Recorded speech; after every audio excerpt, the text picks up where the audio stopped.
अपना आप ही देखते रहते थे।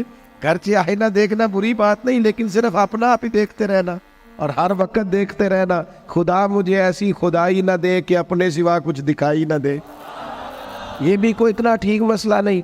आप गौर फरमाए, क्या अर्ज करना चाहता हूं आपकी खिदमत में मेरे अजीज।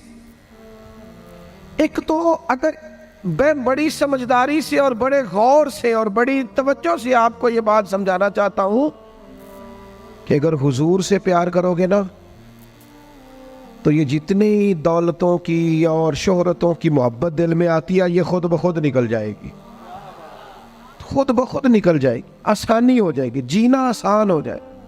दूसरी बात आपकी खिदमत में अर्ज करूं, हम ना ताज़ा दम नहीं रहते, हम परेशान रहते हैं, हम बोर होते हैं, हमारी तबीयतें बाज़ोकात जल्दबाजी करती हैं, हम बाज़ोकात उलझ जाते हैं, करार तलाश करते हैं। उस करार को तलाश करने के लिए फिर बाज़ लोग उल्टी सीधी मूवीज़ देखते हैं। बाज़ लोगों का ख्याल है कि शायद मैं कोई लतीफ़ा सुनूंगा तो मामला ठीक हो, फिर उसका नतीजा भी निकला है लतीफ़े सुनने का। अब लतीफ़े सुनाना भी इतना बड़ा काम हो गया है कि मौलवी है पगड़ी दाढ़ी वाला, लेकिन उसके नाम के नीचे लिखा फ़नी मौलवी। खुदा के बंदे, ये संजीदा स्टेज है, दीनदार लोगों का करने का काम है, आप क्या कर रहे हैं? मौलवी भी फनी होता है, 6 मानादार है कि हमारा मिजाज था हर चीज शुगल मेला, हर चीज हंसना उलझना। मेरे अजीज, हम चूंकि सुकून चाहते थे, कुछ ने इधर उधर की मूवी देख ली, कुछ ने हंस लिया, कुछ सैर को चले गए, कुछ का ख्याल था खाने खा लेंगे तो सुकून आ जाएगा। याद रखना, इन चीजों में सुकून नहीं है, इनमें तो आप उलझते जाएंगे। मजीद तो सुकून कहाँ है, करार कहाँ है? आप कभी सहाबा की जिंदगियां देखें ना, हालात जिस तरह के भी थे ना, उनको जो सुकून मिलता था वो रुखे मुस्तफ़ा से मिलता था। उनकी तबीयत पूरी लग गई थी कि हुजूर अलैहिस्सलाम की जो यादें हैं वो दिल को ताज़ा करती। उनका ख्याल था कि बाहर अगर किसी चीज़ का नाम है तो वो जिक्र मुस्तफ़ा है, याद मुस्तफ़ा है और दीदार मुस्तफ़ा है। आला हजरत मुफ्ती हैं, फतवा देते हैं। आला हजरत मुफस्सिर कुरान है, कंजुल ईमान बजाते खुद एक तफसीर है, तर्जुमा ही तफसीरी है। आला हजरत मुहद्दिस हैं, वो जब अहादीस मुबारका का हवाला देते हैं तो यूँ लगता है कि जैसे बड़ी गहरी नज़र है इनकी, रावियाने हदीस पर भी, उसूल पर भी, और हाफजा भी मजबूत है हिफ्ज़े हदीस के लिहाज। सारी चीज़ें उनके पास थी, लेकिन वो पता क्या कहते थे? कहते थे ये जो मेरा दिल चमकदार है ना, और ये जो मेरी तबीयत हल्की फुल्की है, उसकी वजह ये है कि उनकी महक ने दिल के गुंचे खिला दिए। ये मैं नहीं आपको तकरीर सुना रहा, मैं तो जज्बात का इजहार कर रहा हूं। उनकी महक ने दिल के गुंचे खिला दिए हैं। तो क्यों गुंचे खिला दिए? कहते मेरे नबी का कमाल ये है कि वो जिस राह चल दिए हैं कूचे बसा दिए। वो जिस राह भी चल दिए हैं कूचे, हुजूर पर थोड़ा गुजर जाए तो काम हो जाता है। करार, सुकून, सारे दुख मिट जाएंगे अगर दिल हुजूर से लगा लोगे। अगर मुहब्बतों का मरकज रसूल पाक को बना लोगे। आप देखें ओहद के मैदान के अंदर काफिर ने एक बड़ी अजीब साजिश की मुसलमानों को परेशान करने के लिए। और तक भाई, आप लोगों की वजह से अगर इतने लोग तकलीफ में हैं तो आपको समझ जल्दी से बैठ जाए जी, जल्दी से जी, फैसला करने में इतनी देर, अल्लाह आपको सलामत रखे, बैठ जाए जी। अब आप खड़े हैं जनाब, आप भी बैठ जाए, अल्लाह आपको बरकत अता फरमाए। अच्छा, एक बंदा महफिल में खड़ा हो जाता है मोबाइल लेके, अल्लाह उन्हें समझना चाहिए कि बाकी सारे कुल भी है मोबाइल। और खुदा के बंदे, आपकी वजह से इतने लोग पीछे अगर परेशान है तो आपको समझना चाहिए उस चीज़ को। अल्लाह ताला आप सबको हंसता और मुस्कुराता रखे। नबी पाक की ज़ात से जब आपकी कामिल वाबस्तगी हो जाएगी ना, तो हुजूर की ज़ाते वाला का प्यार, और प्यार लारों वाला नहीं होना चाहिए, खाली जल से महफिल में और माए का हाथ में आया तो इश्क का दावा तगड़ा, खाली इस तरह नहीं।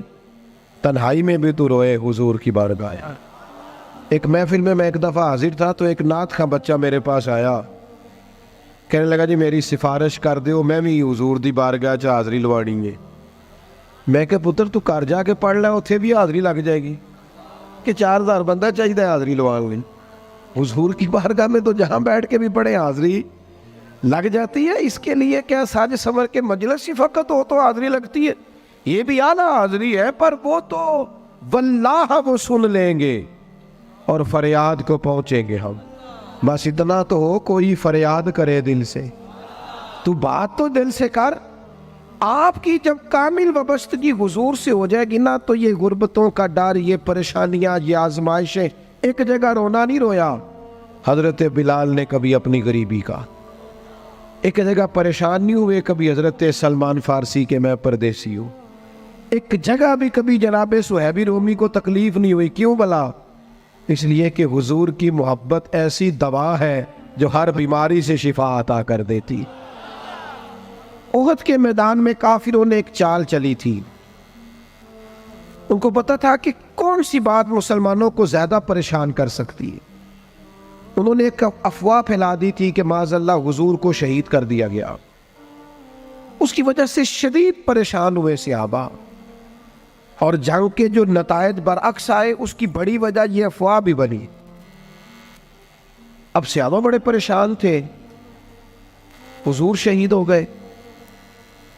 कुछ लोग ना मैदान उहद से जब वापिस आ रहे थे ना, जंग खत्म होने के बाद, एक खातून जा रही थी मैदान जंग की जानिब। औरतें अपने मिजाज के लिहाज से कमज़ोर होती है कल्बी तौर पर, और बड़ी खूबसूरत बात लिखी है उलमा ने, कहते हैं औरत के दिल में दर्द ज़्यादा होता है ना, प्यार ज़्यादा होता है, और ये जो वो कमज़ोर वाक़या हुई है इसे ऐब ना समझो। इसीलिए तो अल्लाह ने बच्चे को पालने का ज़िम्मा उसका लगाया है कि वो शफ़क़त ज़्यादा रखती है, मोहब्बत ज़्यादा रखती है, दर्द दिल ज़्यादा रखती। इसलिए जिस दर्द से वो बच्चे को पाल लेती है ना। मेरा बेटा एक दिन घर में कुछ पका हुआ था, उसकी अम्मा कहने लगी खाना खाओ, कहता है मैं नहीं खाना। ओदी अम्मा कहती मैं बड़ा जोर लाया, बड़ी मेहनत की, बड़ी गर्मी च पकाया, अज तो यही खाना पड़ा है। कहने लगा मैं नहीं खाना, मैं आराम से खाना खा रहा हूँ। अब वो माँ बेटा बहस कर रहे हैं। थोड़ी देर गुजर गई तो मैनू कहती तुसी क्यों नहीं बोलते? मैं क्या मैनू पता है किन्ने जितना है, थोड़ी देर बाद खलो जाओ, मैनू पता है किन्ने जितना है। वो बच्चा उठ के अंदर चला गया, कहने लगा मैं नहीं खाता, तुसी खाओ। वो फिर 5 मिनट लगे तो वो पकाना शुरू करता जो बच्चा कह रहे थे। तो मैं क्या मैंने तो पता है ना इसका नतीजा की है, तो इस बहस में जाने की ज़रूरत है। इसलिए कि माँ औलाद के सामने हमेशा ही हार जाती है। वो औलाद के सामने जीत सकती, वो नहीं जीत सकती ना। शफकत ऐसी है। औरतें मिजाज के लिहाज से अल्लाह ताला ने नरमी दी होती, इसको ऐब ना जाना जाए, ये अल्लाह ताला ने उन्हें वदियत की है चीज़। तो खातून जा रही है मैदान उहद की जानिब, वहां से सहाबा आ रहे। तो खातून पूछती है सहाबा से हुजूर का क्या हाल है? तो एक सहाबी अपने लहजे में गोया कहने लगे खबर मुश्किल है, पर तुझे सुनानी भी ज़रूरी है। इस जंग में तेरे भाई का इंतकाल हो गया है। बहन के लिए इससे बड़ी भी कोई खबर होगी कि भाई का इंतकाल हो गया?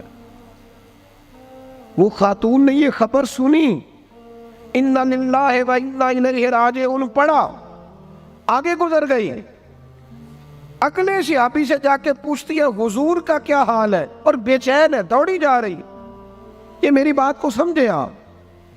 किसी एक जगह जब आपकी मोहब्बत का गलबा होता है तो फिर बाज गम लगते ही नहीं।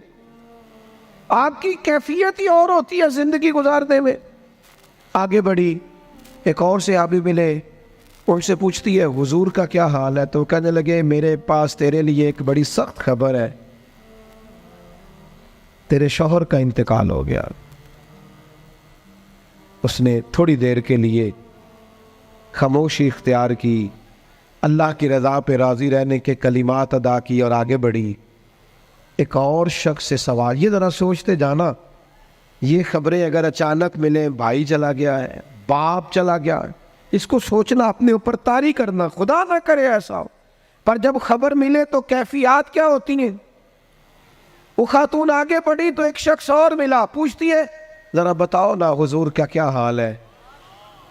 तो कहने लगे मेरे पास तेरे लिए खबर है कि तेरे वालिद भी इस जंग में शहीद हो गए। बेटियों का तो मेका ही बाप से होता है, माँ से होता है। वालिद चले गए, थोड़ी देर के लिए गर्दन झुकी, कलिमात अदा की, और फिर पूछती है सहाबी से, वालिद चले गए, भाई चले गए, शौहर चले गए, मुझे बताओ कि मेरे नबी पाक का क्या हाल है। तो सहाबी कहने लगे, अल्हम्दुलिल्लाह मैं ज़ियारत करके आया हूँ, रसूल पाक बिल्कुल ठीक है।